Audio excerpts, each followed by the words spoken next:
Driver accuses Virginia cop of being racist after he pulled her over. Hey guys, the video we're discussing today comes to us from a TikToker who goes by the name at Persian Princess, and it shows the woman reading the officer, identified as Scott, his entire history of tickets over the last 6 months, which include 250 tickets that resulted in court appearances. Carter compared that officer's ticket history to another officer she looked at who only had 240 total traffic appearances in court for the entire year. The last 6 months, she tells the officer you had ticketed. From when I did this about a month or two ago, you had ticketed 250 people in Chesterfield that had gone to Chesterfield court. I only had to go back 6 months with you. In the past 6 months, you had ticketed, from when I did this about a month or two ago, you had ticketed 250 people that in Chesterfield, that had gone to Chesterfield court. The video, which is captioned "Racist Cops Retaliating," has received more than 1 million views and has been liked by nearly 138,000 people. She continues, "Mr. Scott, you pull over 80% black people. I went through all of your tickets for 6 months. Only 20% of the population of Chesterfield County is black," she says. So, Mr. Scott, you pull over 80% black people. I went through all of your tickets for 6 months. And when there's a population of only 20% white people, of black people, only 20% of the population in Chesterfield is black. Questioning how the math adds up. "I don't know how you managed to ticket 80% minorities." Carter laughs as she fills out her information after receiving a ticket. I don't know how you managed to ticket over 80% minorities. Accusing him of being gung-ho in his alleged elation to targeting people of color. And then someone even commented and said, "I'm pretty sure S. Scott is a state trooper." I said, well, whoever it is, he's gung-ho because... The last 6 months, you had ticketed. From when I did this about a month or two ago, you had ticketed 250 people in Chesterfield that had gone to Chesterfield court, she says in the clip, adding that she compared Scott to another officer who had allegedly only ticketed 240 people in an entire year. "But for you, I only had to go back 6 months. You sure do write a lot of tickets," Carter laughs as she hands back the signed ticket to the officer. And the person that I did in comparison to you had ticketed 240 people in an entire year. But you, I only had to go back 6 months, so you sure do write a lot of tickets, but... You can take your pen. That's yours. There's your ID and your copy, okay? That's funny. On the highway. That is funny! In an exclusive interview, Carter said that the officer followed her for 2 to 3 miles before stopping her for allegedly making an illegal turn on red. Carter, who is Iranian American, claimed police in Virginia first turned their attention to her in the spring of 2022 after she started questioning an alleged child abuse case that involved her son's biracial friend. She said she noticed the child was bruised and severely underweight, so, as a nurse, she was obligated to report the situation. But she believes the local police were slow to act and didn't take the child's welfare seriously because his father was black, so she kept following up on the case. While police eventually arrested someone in the matter, Carter said she felt they did not take it seriously until she posted a TikTok about the alleged abuse in March.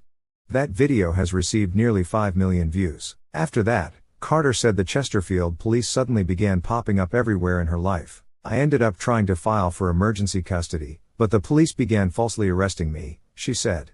In April, police arrested her for trespassing on her own property. And I'm being arrested for trespassing on a property I have a lease to. Well, I don't know anything about the protective order. I just started my shift like 15 minutes ago, so I can see that. This is a violation of my civil rights. In front of my children? Y'all should be ashamed of yourself. Well, I'm sure that This is actually retaliation for whistleblowing is what it is. They also added on 3 additional charges for contributing to the delinquency of a minor for each one of my 3 children because I encouraged them to trespass into our home, she said. That encounter prompted Carter to start researching policing practices of Chesterfield, or Arrestifield as she called it. Carter provided documents to us that she compiled using the publicly accessible Chesterfield District Court website, which showed the arrest demographics of Officer Scott, the officer she encountered in the TikTok video.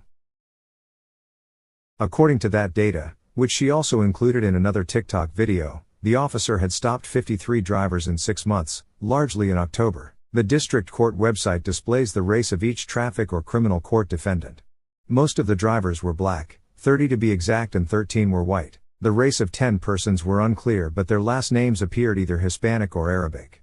Carter said she looked into Scott and another officer at random just to see the racial makeup of recorded traffic stops within the area. In October, Richmond's Channel 8 News reported that most drivers pulled over in Virginia are black or Latino, who are overrepresented. According to the Chesterfield County 2020 census, 67% of the town's population is white, 25% is black, and 10% identified as Latino. Since she began repeatedly criticizing the police on her TikTok, Carter said she has been stopped by the police about 10 times, with the most recent being the incredibly fortuitous stop she filmed involving Officer Scott. Chesterfield General District Court records show Carter has been apprehended on 5 occasions, but she received multiple charges on those dates. The records confirm Carter was charged with contributing to the delinquency of 3 minors on the same day she was charged for trespassing on April 28. I'm continuously getting arrested. One of my arrests for trespassing, they added on contributing to the delinquency of a minor because I had my kids with me at home while I was quote-unquote trespassing. She has since created a GoFundMe page to help finance her legal costs.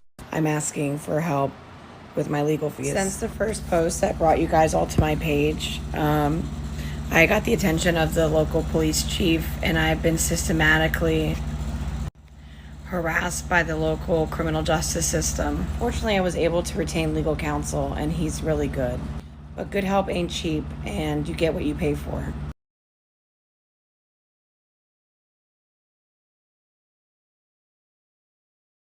While she said getting pulled over on Sunday could have been a coincidence, but after all her anti-racism work, she could hardly believe it when she looked at the officer's badge. As I was going to sign the ticket, I saw his name was S. Scott, Carter said. And when I saw S. Scott on that paper, I just turned my camera on record. Her theory of being on the police's radar was only solidified to her when she was the subject of a less than subtle Facebook press release by Chesterfield County Police Chief Jeffrey Katz in April. A number of people have messaged me to share a series of TikTok videos created by a member of our community who really seems to enjoy the attention she's getting by claiming our department is indifferent to a child abuse allegation, Katz wrote. Ultimately, at the conclusion of our investigation, we made an arrest in this case. I don't want to give this person additional notoriety, he continued, but I won't stand by passively while someone sits behind a keyboard and attempts to disparage the work our people do to keep the children in our community safe. The Chesterfield County Police Department did not immediately respond to our request for comment on Carter's arrests, or her allegations of racial profiling by officers. When 8 News reported on the issue in October, Katz, who is also the president of the Virginia Association of Chiefs of Police, claimed racial profiling was not a factor in the department's traffic stops. Rather than addressing the statistics, he said, there is a great disproportionality of black and Hispanic drivers who drive behind the wheel in Virginia. Before moving to Chesterfield, Katz was the also chief of police in Boynton Beach, Florida. In 2017, 4 Boynton Beach police officers were federally charged for beating an unarmed black man, spurring allegations of racism within the force that led local leaders to call for Katz's termination. Under Katz's leadership, the city had to pay over $1 million to settle complaints made by people who said they were mistreated by Boynton officers. The lawsuit by a longtime Boynton Beach officer against Chief Jeffrey Katz and the city claims the officer was threatened with termination after he blew the whistle on this police chase that ended with officers kicking and beating the suspect. Despite her arrests racking up, Carter said it was empowering to call the cops out for their behavior and she's not going to stop. The wheels of justice are very, very slow. And it takes patience and persistence and not giving up, Carter stated. I stand for what I believe in at all costs. I'm willing to die on this hill. Well, there you go, folks. As you see, police profiling and targeting black and minority races is real. It's not only real, but it rampant and goes on every single day, and in every single town and city in this country. Kudos to her for taking the initiative to investigate and speak out against these tyrannical cops in her town. We need more people to stand up and do the same thing. Can you imagine how nice of a world we would have if we the people as a whole took a stand to hold all cops accountable? All it takes is a Freedom of Information Act request and a camera, that's it. So get off your butt and turn off the boob tube. Go outside and film some cops. Do your civic duty and let's together make a safer world that we would be proud for our children to live in. Till ta-ta for now.